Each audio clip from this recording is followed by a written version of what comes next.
இலங்கையிலே வாழுகின்ற உலகெங்கும் வாழுகின்ற அன்பார்ந்த தமிழ் பேசும் உறவுகளுக்கு வணக்கம்.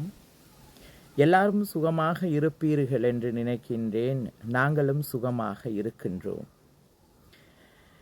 முடிந்தவரை என்னுடைய நண்பர்கள் இதை பகிர்ந்து எனக்கு உதவி செய்யுங்கள்.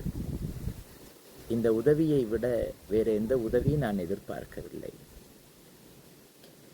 என்னை இந்த உலகத்திற்கு பெற்றெடுத்து பால் கொடுத்து நல்லவை கெட்டவை சொல்லி வளர்த்து இந்த நாட்டுக்கும் நாட்டு மக்களுக்கும் தர்மத்திற்கும் என்னை தானமாக தாரை வார்த்து கொடுத்த என்னுடைய தாயார் இறந்து 1 வருடம் பூர்த்தியாகின்றது. இம்மாதம் 20ஆம் தேதி. அப்பொழுது என் தாயின் ஆத்மா சாந்தி அடைவதற்காக 1 வருடம் பூர்த்தி என்று காரியம் செய்ய வேண்டும், தானம் கொடுக்க வேண்டும் என்று நினைக்கின்றேன்.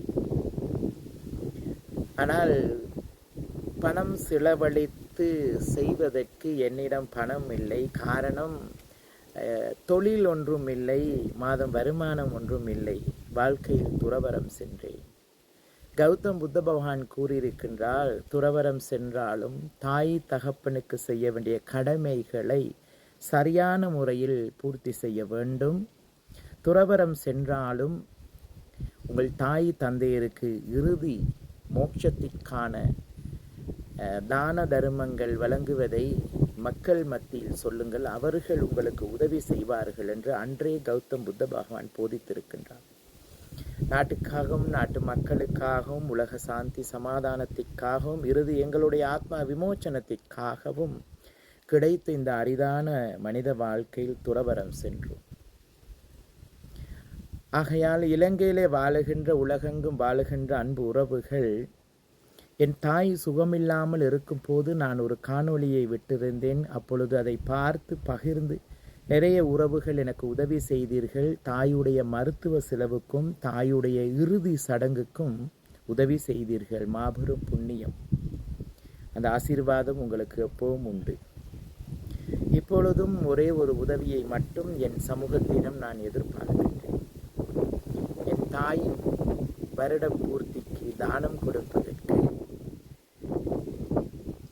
ராகுல தேரருக்கு யாரேனும் ஏதேனும் உதவி செய்ய விரும்பினால், எனக்கு இந்த தடவை என் தாயின் இறுதி வருடம் பூர்த்திக்கு தானம் கொடுப்பதற்கு உங்களால் முடிந்த 1 ரூபாயாக இருந்தாலும் எனக்கு உதவி செய்யுங்கள். தாயுடைய 1 வருடம் பூர்த்தி தானம் கொடுத்து முடிந்த பிறகு, அதன் பிறகு நான் யாரிடமும் எதையும் எப்போதும் கேட்க போறது கிடையாது. ஆகையால் நான் யோசித்து கொண்டிருந்த போதுதான் என்னுடைய சிந்தனைக்கு எட்டியது, அம்மாவுக்காக சமூகம் உதவி செய்தது, வருடம் பூர்த்திக்கு தானம் கொடுப்பதற்கும் சமூகத்திடமே உதவி கேட்போம். ஒருவரிடம் போய் கேட்பதை விட பல பேரிடம் கேட்டால் 1 ரூபாயாவது கொடுப்பார்கள் என்று நினைத்தேன். காரணம், இந்த சமூகம் எங்கள் மீது வைத்த அன்புக்கும் மரியாதைக்கும், எங்களுக்கு ஏதேனும் ஒரு உதவி செய்ய விரும்பியவர்கள் எங்கேயோ ஒரு மூலையில் இருப்பார்கள். இதற்காக மட்டும் இந்த உதவியை எதிர்பார்க்கின்றேன். ஆகையால் இலங்கையிலே வாழுகின்ற உலகெங்கும் வாழுகின்ற, முக்கியமாக இலங்கையிலே வடக்கிலே கிழக்கிலே இலங்கையிலே பல பாகங்களிலே வாழக்கூடிய அன்பு உறவுகள் ராகுல தேரர் மீது அன்பும் மரியாதையும் பாசமும் வைத்திருக்கின்றீர்கள். ராகுல தேரராகிய நானும் அப்படித்தான் எல்லார் மீதும் வைத்திருக்கின்றேன். எனக்காக ஏதேனும் உதவி செய்ய விரும்பினால் இந்த உதவியை எனக்கு செய்யுங்கள். என்னை கூப்பிட்டு ஒரு நேரம் எனக்கு தானம் கொடுக்க விரும்பியவர்கள் இதற்கு உதவி செய்யுங்கள்.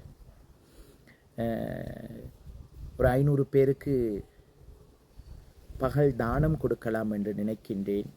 அதேபோல் என் தாய் இறந்தது கேன்சர் என்கின்ற நோயினால். அந்த நோயினால் பாதிக்கப்பட்ட நிறைய உறவுகள் ரொம்ப கஷ்டத்தை அனுபவிக்கின்றார்கள். அவர்களுக்கான மாத்திரைகள், அவர்களுக்கு தேவையான விட்டமின், அவர்களுக்கு தேவையான என்னுடைய அம்மாவுக்கு போட்ட மலசலம் போவதற்காக அந்த பேக்கெட், இந்த மாதிரியான அத்தியாவசிய பொருட்கள் இல்லாமல் பல பேர் பல கஷ்டங்களை அனுபவிக்கின்றார்கள். என் தாய் பட்ட கஷ்டத்தை நான் பார்த்தேன். அதான் அந்த நோயாளிகள் படுற கஷ்டத்தை நான் பார்க்கின்றேன். இப்பொழுது ஒரு 25-30 நோயாளிகளை நான் பார்த்து கொண்டுதான் இருக்கின்றேன். அவர்கள் வீட்டுக்கு போய் பார்ப்பது, யூரின் பட்டை போடுவது, அவர்களுக்கு சேலைன் கொடுப்பது, அவர்கள் கொலஸ்ட்ரால் செக் பண்ணுவது, சுகர் செக் பண்ணுவது, அவர்களுக்கு தேவையான விட்டமின் மருந்து கொடுப்பது, இப்படியான ஒரு 30 நோயாளிகளை நான் பார்த்து கொண்டு தான் வருகின்றேன். ஆகையால் இந்த தடவை உங்களால் முடிந்த உதவிகளை எனக்கு செய்யுங்கள். நான் மேலே என்னுடைய பேங்க் நம்பர், பேங்க் டீட்டெயில்ஸ் உங்களுக்கு தருகின்றேன். என்னுடைய தொலைபேசி இலக்கம் இருக்கின்றது. என்னை வாட்ஸ்அப் ஊடாக நீங்கள் தொடர்பு கொள்ள முடியும்.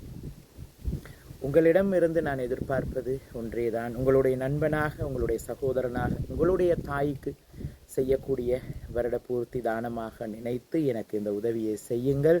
வாழ்க்கையில் இறுதி மூச்சு இருக்கும் வரை இதை ஒருபோதும் மறக்க மாட்டேன். மீண்டும் ஒரு தடவை நன்றி. என் தாய் சுகமில்லாமல் போன நேரத்திலும் சரி, இறுதி சடங்குக்கும் சரி, இலங்கையிலே பாலாபகத்தில் இருந்து மக்கள் வருகை தந்தார்கள், அஞ்சலி செலுத்தினார்கள், பண உதவி செய்தார்கள். பல வெளிநாடுகளில் இருந்து முகங்கூட பார்க்காத உறவுகள் பண உதவி செய்திருந்தார்கள். இந்த தடவையும் இந்த ஒரு உதவியை மட்டும் உங்களிடமிருந்து எதிர்பார்க்கின்றேன். அன்பார்ந்த உறவுகளே, மதம் கடந்து மனிதனாக வாழுவோம், அன்பை விதைப்போம், இரக்க குணத்தை காட்டுவோம். கடந்து போகும் நன்மைகள் வரும் என்று நினைத்து உங்களிடமிருந்து மீண்டும் ஒரு உதவியை எதிர்பார்த்து நன்றி கூறி விடைபெறுகின்றேன். வணக்கம்.